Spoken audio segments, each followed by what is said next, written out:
ರಾಜ್ಯದಲ್ಲಿ ಕಾರಾಗೃಹಗಳು ಭಯೋತ್ಪಾದಕರಿಗೆ ಸ್ವರ್ಗ ಆಗ್ತಾ ಇದೆ. ಕಾಂಗ್ರೆಸ್ ಪಕ್ಷ ಭಯೋತ್ಪಾದಕರನ್ನ ಓಲೈಕೆ ಮಾಡ್ಕೊಳ್ತಾ ಇದೆ. ಪಾಕ್ ಜಿಂದಾಬಾದ್ ಹೇಳಿದವರಿಗೆ ಬಿರಿಯಾನಿ ಕೊಟ್ಟಿದೆ. ದರ್ಶನ್ ಸಿಗರೇಟ್ ಸೇದಿದ್ದಕ್ಕೆ ಸುಪ್ರೀಂಗೆ ಹೋಗಿದ್ರು. ಈಗ ಇವ್ರ ಮೇಲೆ ಸುಪ್ರೀಂ ಕೋರ್ಟ್ಗೆ ಹೋಗ್ತಾರಾ ಅಂತೇಳಿ ಬೆಂಗಳೂರಿನಲ್ಲಿ ಸರ್ಕಾರದ ವಿರೋಧ ಪಕ್ಷದ ನಾಯಕರಾಗಿರುವಂತಹ ಆರ್ ಅಶೋಕ್ ಅವರು ವಾಗ್ದಾಳಿಯನ್ನ ನಡೆಸಿದ್ದಾರೆ.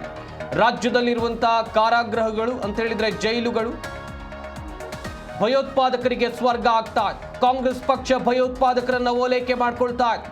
ಪಾಕ್ ಜಿಂದಾಬಾದ್ ಹೇಳಿದವರಿಗೆ ಬಿರಿಯಾನಿ ಕೊಡಲಾಗ್ತಾ ಇದೆ ಎನ್ನುವುದಾಗಿ ಗಂಭೀರ ಆರೋಪವನ್ನು ಮಾಡಿದ್ದಾರೆ ವಿರೋಧ ಪಕ್ಷದ ನಾಯಕರಾಗಿರುವಂತಹ ಆರ್ ಅಶೋಕ್.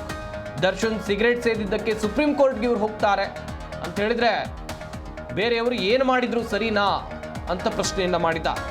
ಭಯೋತ್ಪಾದಕರಿಗೆ ಕಾಂಗ್ರೆಸ್ ಸಹಾಯ ಮಾಡ್ತಾ ಇದೆ. ನೂರಾರು ಕೋಟಿ ಖರ್ಚು ಮಾಡಿ ಸಿಸಿಟಿವಿ ಹಾಕಿಸಿದ್ದಾರೆ. ಯಾರು ಅದನ್ನು ಆಫ್ ಮಾಡಿದ್ದು? ಕಾಂಗ್ರೆಸ್ ಅಧಿಕಾರದಲ್ಲಿ ಇಂಟೆಲಿಜೆನ್ಸ್ ಸತ್ತೇ ಹೋಗಿದೆ ಎನ್ನುವುದಾಗಿ ಆರೋಪವನ್ನು ಮಾಡ್ತಾ ಇರುವಂತದ್ದು ಅಶೋಕ್. ಕಾಂಗ್ರೆಸ್ನ ಗುಲಾಮಗಿರಿ ಅಧಿಕಾರಿಗಳು ಗುಲಾಮರಾಗಿ ಅಧಿಕಾರಿಗಳು ಕೆಲಸ ಮಾಡ್ತಾ ಇದ್ದಾರೆ ಎನ್ನುವುದಾಗೂ ಕೂಡ ಆರೋಪವನ್ನು ಮಾಡಿದ್ದಾರೆ.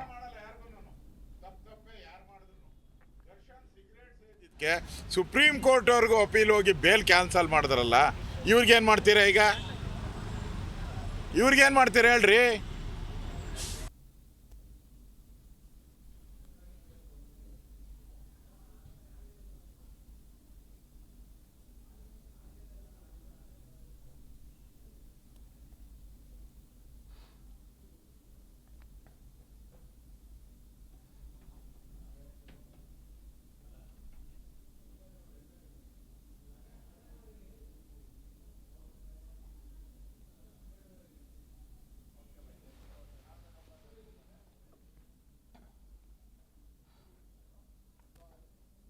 ಫೆಸಿಲಿಟಿ ಕೊಡುವಂತ ಸಿದ್ದರಾಮಪ್ಪನ ಅಗ್ರಹಾರ ಅದು ನೋಡಿ.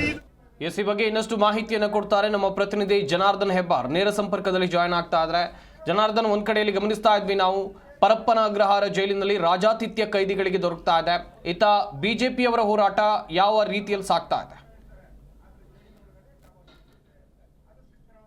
ಸಂಪತ್ತೆ ಬಿಜೆಪಿ ತೀವ್ರ ಆಕ್ರೋಶವನ್ನು ವ್ಯಕ್ತಪಡಿಸಿ ಇವತ್ತು ಪ್ರತಿಭಟನೆಯನ್ನು ಮಾಡಿದೆ. ಆದರೆ ನಿರೀಕ್ಷಿತ ಮಟ್ಟದಲ್ಲಿ ಸಂಖ್ಯೆ ಏನಿರಲಿಲ್ಲ. ಆದಾಗ್ಯೂ ಬಿಜೆಪಿ ಪ್ರತಿಭಟನೆ ಮಾಡ್ತಾ ಇರುವಂಥ ಸಂದರ್ಭದಲ್ಲಿ ಇವತ್ತು ದೊಡ್ಡ ಮಟ್ಟದಲ್ಲಿ ಆರೋಪ ಮಾಡ್ತಿರೋದೇನೆಂದರೆ, ಜೈಲಿನಲ್ಲಿ ಪರಪ್ಪನ ಅಗ್ರಹಾರ ಜೈಲಿನಲ್ಲಿ ಇಷ್ಟೊಂದು ಮಟ್ಟದಲ್ಲಿ ಅಲ್ಲಿ ದುರ್ವ್ಯವಹಾರ ನಡೀತಾ ಇದೆ ಅಂತಂದರೆ ಅದಕ್ಕೆ ನೇರವಾಗಿ ಕಾಂಗ್ರೆಸ್ ಸರ್ಕಾರವೇ ಕಾರಣ. ಕಾಂಗ್ರೆಸ್ ಸರ್ಕಾರದ ಕುಮ್ಮಕ್ಕಿನಿಂದಲೇ ಇದೆಲ್ಲವೂ ಕೂಡ ನಡೀತಾ ಇದೆ. ಇಷ್ಟು ದಿನ ಸರ್ಕಾರ ಹೊರಗಡೆಯಲ್ಲಿ ಓಲೈಕೆ ರಾಜಕಾರಣವನ್ನು ಮಾಡ್ತಾಯಿತ್ತು. ಈಗ ಭಯೋತ್ಪಾದಕರಿಗೆ ಒಳಗಡೆಯಲ್ಲಿ, ಜೈಲಿನ ಒಳಗಡೆಯಲ್ಲೂ ಸಹಿತ ಬೆಂಬಲ ನೀಡುವ ನಿಟ್ಟಿನಲ್ಲಿ ಕಾಂಗ್ರೆಸ್ ಸರ್ಕಾರ ಕೆಲಸವನ್ನು ಮಾಡ್ತಾ ಇದೆ. ಅವ್ರ ಮೇಲಿನ ಕೇಸ್ಗಳನ್ನು ವಾಪಸ್ ತೆಗೆದುಕೊಳ್ಳುವಂಥ ಕೆಲಸ ಆಯಿತು ಸಾಕಷ್ಟು ಬಾರಿ.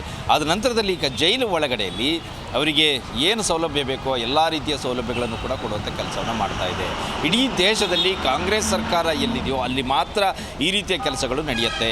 ರಾಜ್ಯದಲ್ಲಂತೂ ಇದು ಮಿತಿ ಮೀರಿ ಹೋಗಿದೆ. ಎಲ್ಲೆಡೆ ಓಲೈಕೆ ರಾಜಕಾರಣಗಳು ನಡೀತಾ ಇದ್ದಾವೆ. ಈಗ ಪರಪ್ಪನ ಅಗ್ರಹಾರ ಜೈಲಿನಲ್ಲಿ ಸುಪ್ರೀಂ ಕೋರ್ಟ್ ಒಂದು ಸಾರಿ ವಾರ್ನಿಂಗ್ ಕೊಟ್ಟಿದೆ. ದರ್ಶನ್ ಅವರ ವಿಚಾರದಲ್ಲಿ ಫೋಟೋ ಒಂದು ಹೊರಗಡೆ ಬಂದಂಥ ಸಂದರ್ಭದಲ್ಲಿ ಕೋರ್ಟ್ ಅದನ್ನು ಗಂಭೀರವಾಗಿ ಪರಿಗಣಿಸಿ ರಾಜ್ಯ ಸರ್ಕಾರಕ್ಕೆ ವಾರ್ನಿಂಗನ್ನು ಕೂಡ ಕೊಟ್ಟಿದೆ. ಆದಾಗ್ಯೂ ಇಲ್ಲಿ ಇಷ್ಟೊಂದು ರಾಜಾರೋಷವಾಗಿ ರಾಜಾತಿಥ್ಯ ನಡೀತಾ ಇದೆ ಅಂತಂದರೆ ಇದೆಲ್ಲವೂ ಸಹಿತ ಕಾಂಗ್ರೆಸ್ನ ಕುಮ್ಮಕ್ಕಿನಿಂದಲೇ ಆಗ್ತಾ ಇರೋದು.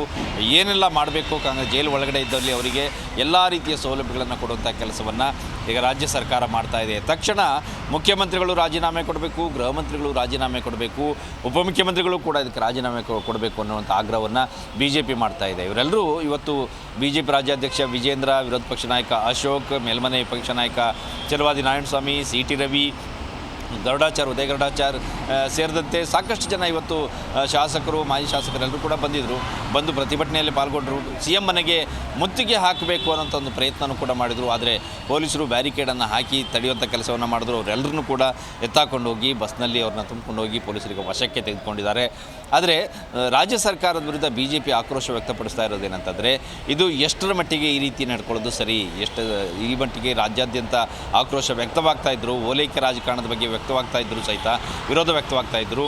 ಅದನ್ನು ಮೀರಿ ಇವರು ಮತ್ತೆ ಇನ್ನಷ್ಟು ಸಪೋರ್ಟ್ ಮಾಡುವಂಥ ಕೆಲಸವನ್ನು ಜೈಲಿನಲ್ಲಿದ್ದಂಥವರಿಗೆ ಮಾಡ್ತಾ ಇದ್ದಾರೆ. ಅಂದರೆ ಇದು ಕೇವಲ ಅಧಿಕಾರಿಗಳ ಲೋಪದೋಷ ಮಾತ್ರ ಅಲ್ಲ, ಅಧಿಕಾರಿಗಳ ಮೂಲಕವಾಗಿ ರಾಜ್ಯ ಸರ್ಕಾರ ಎಲ್ಲ ರೀತಿಯ ಸೌಲಭ್ಯವನ್ನು ಅವರಿಗೆ ಕೊಡಿಸುವಂಥ ಕೆಲಸವನ್ನು ಮಾಡ್ತಾ ಇದೆ. ಇದು ನೇರವಾಗಿ ರಾಜ್ಯ ಸರ್ಕಾರವೇ ಕಾರಣ ಆಗುತ್ತೆ. ರಾಜ್ಯ ಸರ್ಕಾರ ಇದನ್ನು ನೈತಿಕ ಹೊಣೆ ಹೊತ್ತು ರಾಜೀನಾಮೆಯನ್ನು ಕೊಡಬೇಕು ಅಂತೇಳಿ ಆಗ್ರಹವನ್ನು BJP ಮಾಡಿದೆ. ಇವತ್ತು ಪ್ರತಿಭಟನೆಯನ್ನು ಮಾಡಿದೆ.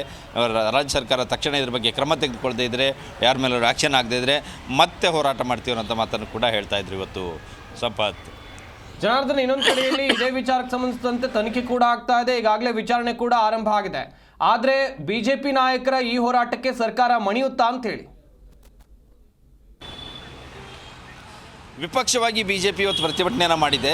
ತನಿಖೆ ಆಗ್ತಾ ಇದ್ರು ಸಹಿತ ಇದೆಲ್ಲವೂ ಕೂಡ ಕಣ್ಣರಿಸುವಂತಹ ತಂತ್ರ ಅಂತೇಳಿ BJP ಆರೋಪವನ್ನು ಮಾಡ್ತಾ ಇದೆ. ಕೇವಲ ಪ್ರತಿ ಬಾರಿ ಯಾವುದೇ ಘಟನೆ ನಡೆದಾಗಲೂ SITಯನ್ನು ರಚನೆ ಮಾಡುತ್ತೆ, ಇನ್ನೊಂದು ಯಾವುದೋ ತನಿಖೆಯನ್ನು ಮಾಡುತ್ತೆ, ಆ ಪ್ರಕರಣವನ್ನು ಮುಚ್ಚಾಕುವಂಥ ಕೆಲಸವನ್ನು ಮಾಡುತ್ತೆ, ಯಾವುದೋ ಸಣ್ಣ ಪುಟ್ಟ ಅಧಿಕಾರಿಗಳ ಮೇಲೆ ಆ್ಯಕ್ಷನ್ ಮಾಡಿ ಏನೋ ಆ್ಯಕ್ಷನ್ ತೊಗೊಂಡಿದ್ದೀವಿ ಅನ್ನೋಂಥ ಕಣ್ಣರಿಸುವಂಥ ತಂತ್ರವನ್ನು ರಾಜ್ಯ ಸರ್ಕಾರ ಮಾಡುತ್ತೆ. ಈ ರೀತಿ ಆಗೋದಕ್ಕೆ ಸಾಧ್ಯ ಇಲ್ಲ. ಮುಖ್ಯಮಂತ್ರಿಗಳೇ ಇದಕ್ಕೆ ನೇರವಾಗಿ ಕಾರಣ ಆಗ್ತಾರೆ. ಇಷ್ಟರ ಮಟ್ಟಿಗೆ ದೊಡ್ಡದ ಮಟ್ಟಿಗೆ ಈ ಪ್ರಮಾಣದಲ್ಲಿ ಆಗ್ತಾ ಇದ್ರು ಸಹಿತ ಏನು ಗೊತ್ತಿಲ್ಲದೇ ಇರೋ ಥರ ಇದ್ದಾರೆ. ಗೃಹ ಸಚಿವರಂತೂ ಏನು ಕೇಳಿದ್ರು ಗೊತ್ತಿಲ್ಲ ಅನ್ನೋಂಥ ಮಾತನ್ನು ಹೇಳ್ತಾರೆ. ಹೀಗಾಗಿ ರಾಜ್ಯ ಸರ್ಕಾರ ಹೊಣೆ ಇಲ್ಲ. ಯಾವುದೇ ವಿಚಾರ ಬಂದಾಗಲೂ ಸಹಿತ ಇಂಥ ಸಂದರ್ಭದಲ್ಲಿ, ಘಟನೆ ಆದಂಥ ಸಂದರ್ಭದಲ್ಲಿ ಅದನ್ನು ಹೊಣೆ ಹೊತ್ಕೊಳ್ಳುವಂಥ ಒಂದು ಜವಾಬ್ದಾರಿ ಇಲ್ಲ, ಬೇಜವಾಬ್ದಾರಿ ರೀತಿಯಲ್ಲಿ ನಡ್ಕೊಳ್ಳುತ್ತೆ. ಇಲ್ಲದೆ ಹೋದಲ್ಲಿ ಜೈಲಿನ ಒಳಗಡೆಯಲ್ಲಿ ಆ ರೀತಿಯಲ್ಲಿ ನೃತ್ಯ ಮಾಡಲಿಕ್ಕೆ ಅವಕಾಶವನ್ನು ಮಾಡಿಕೊಡ್ತಾರೆ, ವಿಡಿಯೋ ಕಾಲನ್ನು ಮಾಡ್ತಾರೆ, ಅಲ್ಲಿ ಕುಣಿದು ಕುಪ್ಪಳಿಸುವಂಥದ್ದಕ್ಕೆಲ್ಲದಕ್ಕೂ ಕೂಡ ಅವಕಾಶ ಇದೆ. ಜೈಲಿನ ಹೊರಗಡೆ ಇದ್ದವರಿಗಿಂತಲೂ ಹೆಚ್ಚಿನ ಸೌಲಭ್ಯ ಜೈಲಿನ ಒಳಗಡೆ ಸಿಗ್ತಾ ಇದೆ ಅನ್ನೋ ಆರೋಪವನ್ನು BJP ಮಾಡ್ತಾ ಇದೆ. ಇದಕ್ಕೆಲ್ಲದಕ್ಕೂ ಯಾರು ಕಾರಣ ಆಗ್ತಾರೆ? ಇಷ್ಟರ ಮಟ್ಟಿಗೆ ಭಯೋತ್ಪಾದನೆಗೂ ಸಹಿತ ಸಪೋರ್ಟ್ ಮಾಡೋಂಥ ರೀತಿಯಲ್ಲಿ ಇವರು ಕೆಲಸವನ್ನು ಮಾಡ್ತಾ ಇದ್ದಾರೆ ಅಂತಂದರೆ ರಾಜ್ಯ ಸರ್ಕಾರದ ಜವಾಬ್ದಾರಿ ಏನು ಅನ್ನೋಂಥ ಪ್ರಶ್ನೆಯನ್ನು BJP ಮಾಡ್ತಾ ಇದೆ. ಇದೇ ಕಾರಣಕ್ಕಾಗಿ ಇವತ್ತು ಪ್ರತಿಭಟನೆಯನ್ನು ಮಾಡಿದ್ದೀವಿ, ಆದರೆ ದೊಡ್ಡ ಮಟ್ಟದಲ್ಲಿ ಇನ್ನೂ ಒಂದು ಸರಿ ಮಾಡ್ತೀವಿ ಅನ್ನೋಂಥ ಒಂದು ಎಚ್ಚರಿಕೆಯನ್ನು ಕೂಡ BJP ನಾಯಕರು ಕೊಡ್ತಾಯಿದ್ರು. ಇದು ಎಲ್ಲವನ್ನು ನೈತಿಕ ಹೊಣೆ ಹೊತ್ತು ರಾಜ್ಯ ಸರ್ಕಾರ ರಾಜೀನಾಮೆ ಕೊಡಬೇಕು ಮುಖ್ಯಮಂತ್ರಿಗಳು, ಆ ನಂತರದಲ್ಲಿ ಮುಂದಿನ ತನಿಖೆ ನಡಿಬೇಕು ಅನ್ನೋಂಥ ಆಗ್ರಹವನ್ನು ಮಾಡ್ತಾ ಇದೆ. ಅಲ್ಲದೆ ನಮಾಜ್ ಮಾಡುವಂಥ ವಿಚಾರದಲ್ಲೂ ಸಹಿತ ಏರ್ಪೋರ್ಟಲ್ಲಿ ನಮಾಜ್ ಮಾಡಲಿಕ್ಕೂ ಕೂಡ ಅವಕಾಶವನ್ನು ಕೊಡ್ತಾ ಇದ್ದಾರೆ. ಕಾಂಗ್ರೆಸ್ ಸರ್ಕಾರ ಎಲ್ಲೆಲ್ಲಿ ಇದೆಯೋ ಎಲ್ಲ ಕಡೆಯಲ್ಲೂ ಈ ರೀತಿಯ ಓಲೈಕೆ ರಾಜಕಾರಣ ಆಗ್ತಾ ಇದೆ. ಒಂದು ಕಡೆಯಲ್ಲಿ ಹೊರಗಡೆಯಲ್ಲಿ ಇರುವಂಥ ಓಲೈಕೆ ರಾಜಕಾರಣ, ಇನ್ನೊಂದು ಕಡೆಯಲ್ಲಿ ಜೈಲಿನಲ್ಲಿಯೇ ಈ ರೀತಿಯ ರಾಜಾತಿಥ್ಯ, ಇದೆಲ್ಲವೂ ಸಹಿತ ಕಾಂಗ್ರೆಸ್ ಸರ್ಕಾರದ ಅಧಃಪತನ ಅನ್ನುವಂಥ ಒಂದು ಆರೋಪವನ್ನು BJP ಮಾಡ್ತಾ ಇತ್ತು. ಸಂಪತ್, ಥ್ಯಾಂಕ್ ಯು ಜನಾರ್ದನ್ ಹೆಬ್ಬಾರ್ ತಮ್ಮೆಲ್ಲ ಡೀಟೇಲ್ಸ್ಗಾಗಿ.